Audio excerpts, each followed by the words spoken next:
All right. Hi, everybody, and welcome to this week's lecture on career and financial wellness. This week, we're going to build on some of the book material and discuss how students like yourself can best prepare themselves for a bright fiscal and vocational future. We'll build on what the book has already shared, so as always, be sure to study both the book chapter as well as this lecture in order to be most successful on your quiz.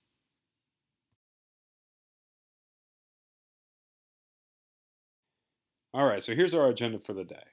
It's relatively simple and straightforward, so we'll take our time to make sure we do a good job going through this material. The textbook does an excellent job covering financial wellness, so we're going to focus more on the career preparedness. Our emphasis is going to lean heavily on what you can start doing today in order to make sure you have a bright future. Your career in financial wellness isn't just something you can do from time to time in order to benefit from. It's an ongoing domain just like the rest.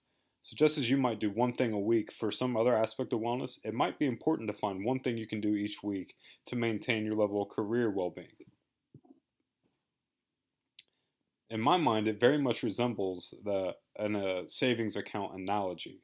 And I've used this before, but to repeat it, it's where we would save little bits over time, and that turns into big savings or large amounts of change.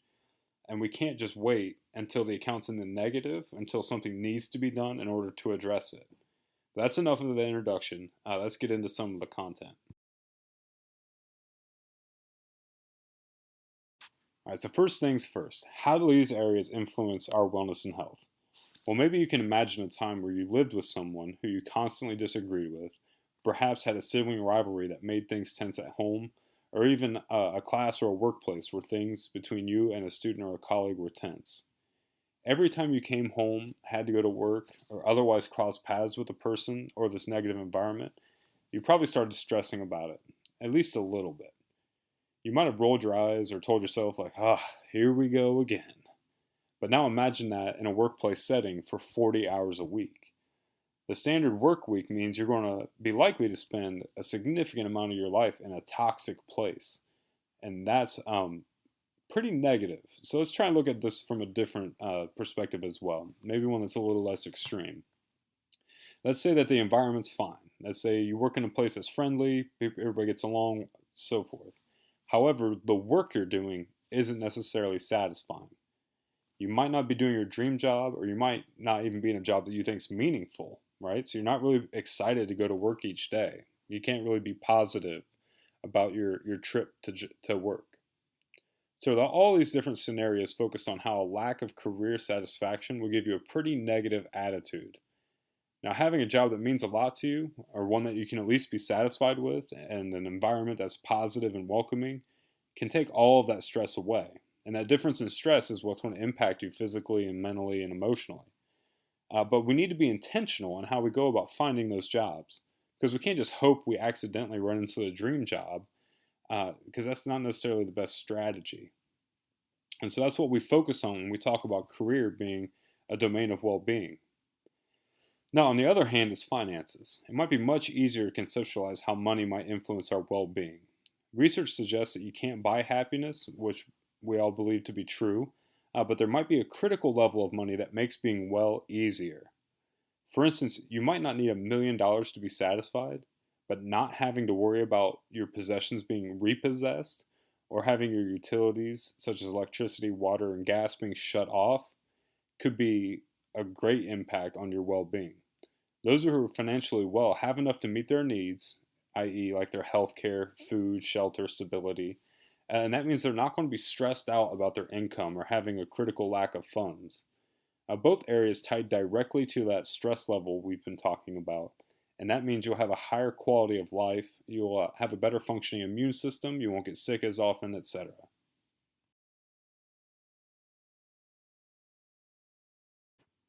When you're tying money to happiness, a common concept comes up called the hedonic treadmill.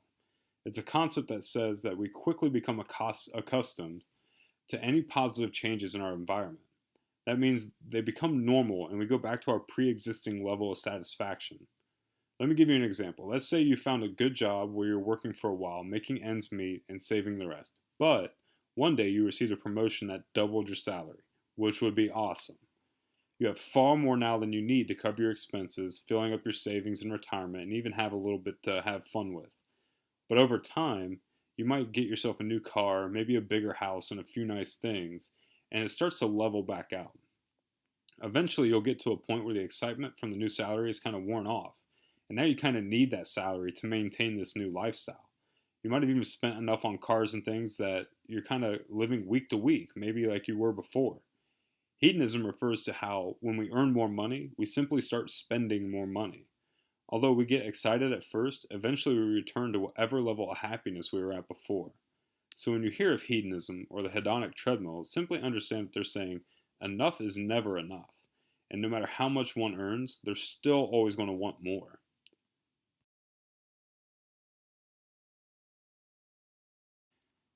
So, if our urges are going to push us to continuously urge more, let's talk about what research has said about the levels of money we really need. There's a pretty famous income slash happiness curve. Here on the slide, across the bottom of our graph are different levels of income with your level of happiness working its way up the y axis. Now, before we talk about these numbers, keep in mind that levels can shift based on a number of different factors, but in general, this will give us a pretty good idea of what critical levels of money we need to be happy. The research behind this curve that found that people who made less than $25,000 a year were in a stage of distress and they were in bad financial shape. In general, they were in a position where they had to worry about their stability and their future. It was after someone made $25,000 or started working their way out of poverty that they started experiencing levels of satisfaction with their income. The happiness rose steadily until about $75,000. Once individuals started earning about this much money, their happiness stopped growing with their salary. You can see that on the chart here, around $75,000 pushed us to reach about 98% of our max happiness. Now, we don't really know how they measured happiness, so 98% is kind of arbitrary, but one of the things we know is that nobody reaches 100% happiness. It's kind of an assumption that we make. So all the additional money after 75,000 slowly inches us closer, but not quite to 100% happiness. And it kind of reminds me of the saying, more money, more problems. But as you might have seen in the movies, like TV shows or other stories about CEOs that might be a little bit like a workaholic who's never satisfied, maybe they're on that hedonic treadmill we talked about, this graph supports that idea. That after $75,000, funds won't necessarily make you happier. And if they do, the additional work you have to do to earn the extra money might not be worth it with regards to your happiness. And so when we hear people say money can't buy happiness, we laugh it off. But that's what the research says. You know, it's easy to say money can't buy happiness if you have plenty. It's only when we have very little that we tend to laugh it off. And so it might be the many extra hours you have to put in to earn more, or the stress that comes with managing an inflated income. But there seems to be a range where people are able to pay their bills, have a little extra, and feel very satisfied with their life. So keep this in mind when you set your expectations for you and your future.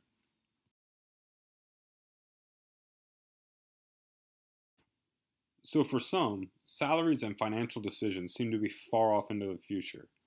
One of the things we can do now is start focusing on our ability to control our finances. Consider any time that you face temptation, whether it was spending money or eating junk food, etc., and you told yourself no. How did it go? Were you able to say no successfully? Were you able to stick with that decision? On top of developing a balanced sense of control, individuals can start preparing themselves for their future careers. Millions of students are getting their degrees and struggling to find their dream job, so what little steps we can take now might actually set us apart. Some of us don't know what our dream job is going to be, so how do we start getting experience in different areas to see what we'd really like? Taking chances, not being afraid to find the wrong job, and investing in yourself now can go a long way with preparing yourself for a well future. It's a lot easier to make mistakes now and learn from them so you can be more confident in your future decisions than wait for the future and put a lot of pressure on yourself to make an informed decision with little experience or evidence. But much like preparing for a marathon, if we don't take the time to prepare ourselves, we can't have high expectations for our performance. That just wouldn't be fair or reasonable.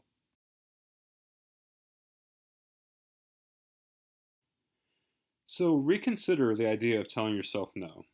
To me, it's interesting to think that we have whole sections of business devoted to marketing and the psychology of people buying things. People get paid lots of money to figure out how to get us to spend our money. They make ads that appeal to us, maybe at least on some subconscious levels, and we're constantly being hit with these targeted ads trying to get us to spend the cash we have, but we don't have a balance there. There's no force that's supporting us in saving our money, helping us learn how to do without, telling ourselves no, etc. It's all trying to convince us to say yes and to purchase. That's what we need to be very focused on as individuals, then. We have to balance that out ourselves. If an ad is trying to convince you to spend your money, you or someone else should balance this all out with a sense of saving. Remember, during the goal setting lecture, we talked about stating goals in the positive, right? I mentioned the pink elephant, and by asking you not to picture the pink elephant, that by nature of what I said, you would definitely be picturing one. Instead of just telling yourself no when it comes to spending, give yourself replacements that the spending can take place of, or something that can take place of the spending. Maybe you consider the purchases that you'll be making, or maybe you'll find cheaper alternatives. Maybe you'll make yourself wait a day or so to see if you still want to spend your money, etc. Consider using a replacement strategy in order to deal with those spending urges.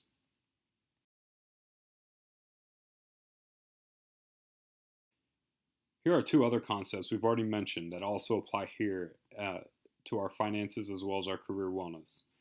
Innately, individuals share a present bias. We're far more concerned about what's going to happen today than what's going to happen tomorrow. We can convince ourselves to do a lot of things and assume that we'll be able to make up for it in the future. Then, when the future comes, we do the same things and it continues to grow and get worse.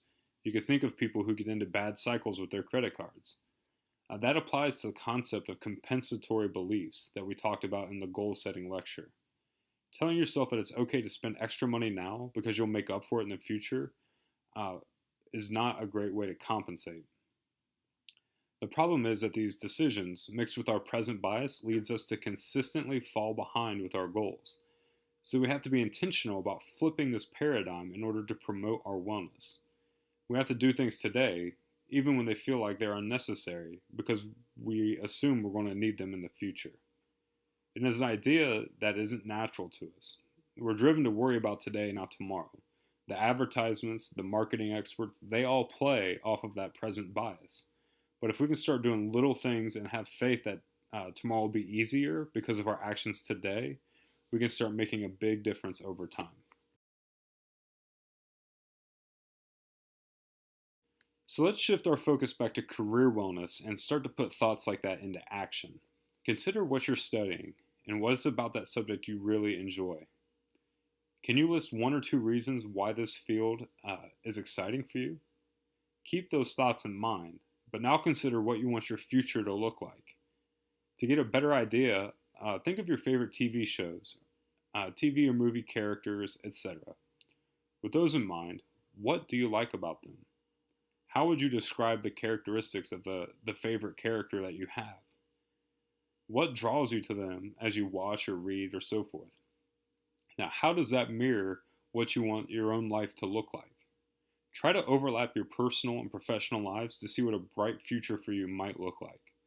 A career assessment or a career style interview would help you explore these areas to find this common core where your personal and professional lives intersect.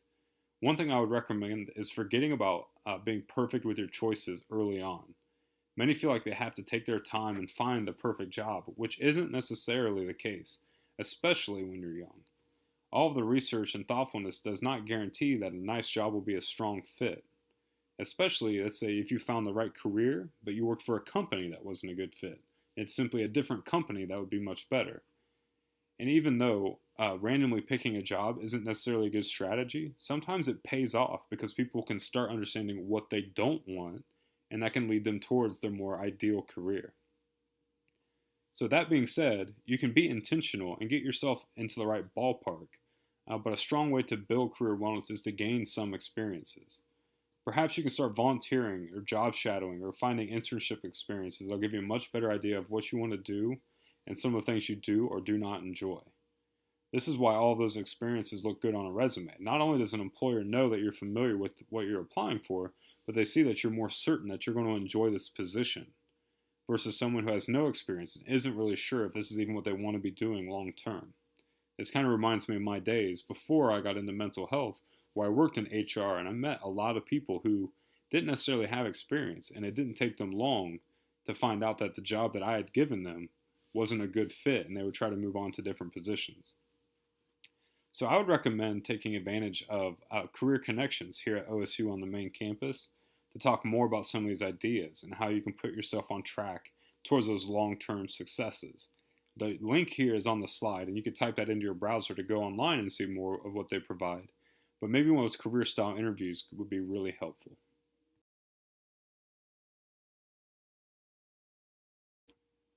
Here are some more of the ideas from the Career Connections website that might help you explore who you are and what you'd like to do with your life. So take some time to think about the answers to each of these questions. On the bottom of the slide here are some cool options that Career Connections promotes in order to further help students reflect on themselves.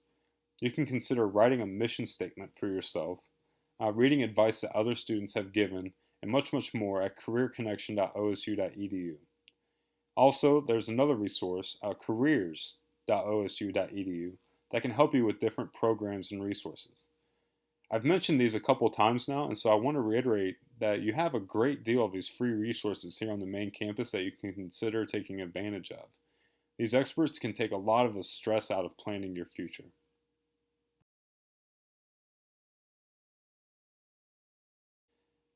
One of the resources I mentioned was that career assessment. In these, a career counselor might talk to you about your skills, your past, some of your interests, and get a better idea of who you are.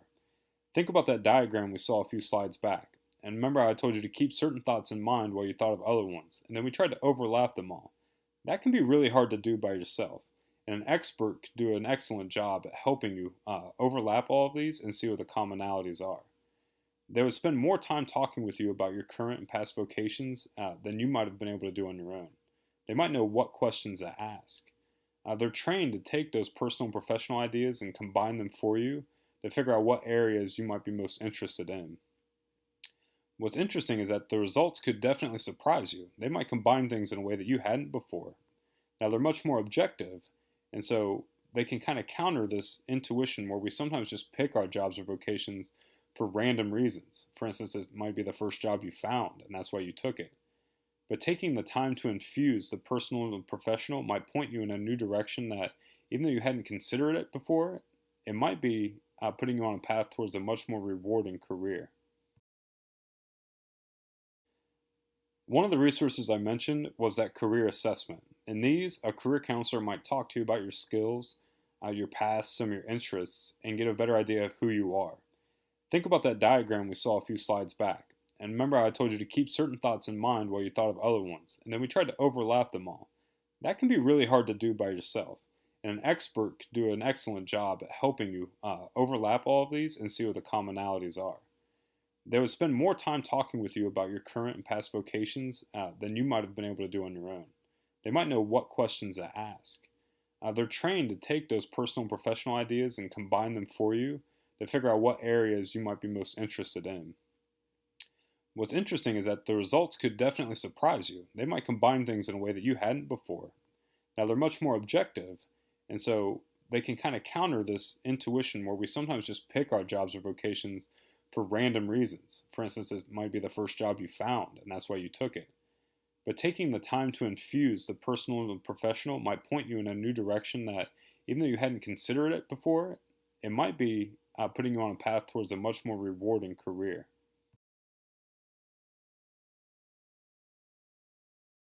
So, all of the different exploring and thinking eventually should lead you to some sort of action or experience. Depending on where you are in your program, these might look different, but we can be confident that wherever you are, whether you're a first year in your first course or a seasoned student, you can go out tomorrow and get some sort of experience that will support your future. Now, what kind of experience might be appropriate for you? Maybe it's volunteering in a place that's looking for help, at least as much as your schedule allows you. But you can work with the different offices at OSU, maybe asking your professors, individuals in your school or department, and other people and they could help you find what might be the most opportunistic internships or different things that you can get engaged with. Now, sometimes you might have to just start with lower order experiences until you have the necessary prerequisites for some of the more ideal experiences. For instance, I know some the individuals in the business school have to go through certain programs or maybe to be quick certified in order to partake in certain things like job fairs or mock interviews or internships. Whatever it is, you don't have to wait to start putting together a strong foundation for yourself. And that's the key point here. You could do something today or tomorrow that's going to help you figure out or maybe polish this image of what the perfect career will look like.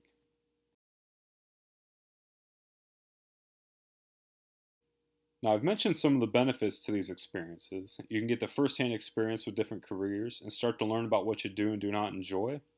I like to think of it as trying different flavors of ice cream. Maybe it's because I love ice cream. But sometimes I don't know what my favorite is until I start tasting a few different styles. Now, beyond finding what your true interests are, you might also get your foot in the door with an organization for a more permanent position. This is what we typically associate with internships, right? But even if it doesn't lead to a full time position in the future, you might also have a higher quality set of references that might be able to help you otherwise. But we have to weigh these options with the costs, right? And so I hope that I don't sound overly like I'm bossing you around. Because remember our present bias? Well, there's certain things that just kind of push us to consider the now. Think about what keeps you from going out and volunteering or getting involved. Usually, the prospect of losing free time or not being paid makes us believe we're better off, overall at least, just to stay put for now. It's more worth our time to just stay at home than to go and do X, Y, or Z. So I'm not trying to force anyone to overschedule themselves. I just want to empower you to make a decision. That way you can be aware and understand that what you're doing is most appropriate for you and you can commit to that life-work balance.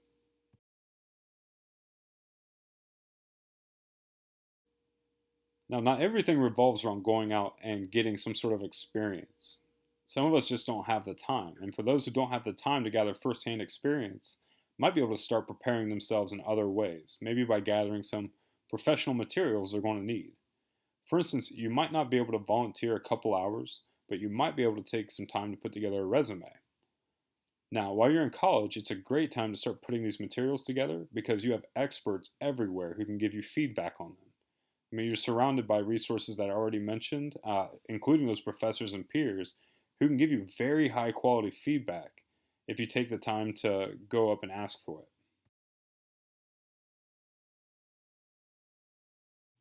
So, one example is something that we've done in our doctoral program here at Ohio State. We created timelines using markers and crayons for what our careers might look like, at least through the end of our programs. You wouldn't think that sitting and using crayons and colorful markers would be a good use of time when you're working on a PhD, but think about the end result. By the end of it, we created a timeline of what we expect our future to look like, which prompts us to take a few steps today to get there.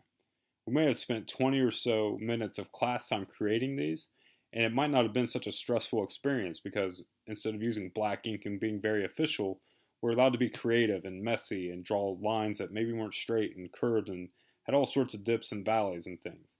But the end result was a blueprint that we can use to get ourselves to a bright future.